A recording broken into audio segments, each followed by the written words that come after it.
শুনতে অবাক লাগতে পারে, কিন্তু শাস্ত্রের পাতায় কোথাও পাওয়া যায় না শ্রীকৃষ্ণ কখনো নিজের নাম জপ করেছেন। কারণ কৃষ্ণ নিজে কোনো নাম মাত্র নয়, তিনি নামের উৎস, নামের শক্তি। যে নাম জপ করে মানুষ ঈশ্বরের কাছে পৌঁছতে চায়, কৃষ্ণ সেই নামের প্রাণ। কৃষ্ণের জন্য নাম জপ করা মানে নিজেকেই ডাকা, আর ঈশ্বরের কাছে নিজের কাছে পৌঁছানোর কোনো প্রয়োজন নেই। তাই তিনি কৃষ্ণ নাম নেননি। কিন্তু এখানেই গল্পের গভীরতা শেষ নয়। শাস্ত্র ও বৈষ্ণব ভাবধারায় বরাবর বলা হয়েছে কৃষ্ণ রাধার নাম নিয়েছেন, রাধে রাধে উচ্চারণ করেছেন স্বয়ং ভগবান। এর মানে কি? এর মানে ভক্তি শুধু ঈশ্বরকে পাওয়ার পথ নয়, ভক্তি ঈশ্বরের হৃদয়।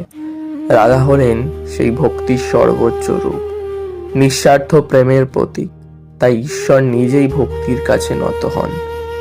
কৃষ্ণ নিজের নাম নেননি, কিন্তু রাধার নাম নিয়েছেন, কারণ প্রেমের কাছে ঈশ্বরও পরাজিত হন, আর সেখানেই ভক্তির চূড়ান্ত রহস্য লুকিয়ে আছে।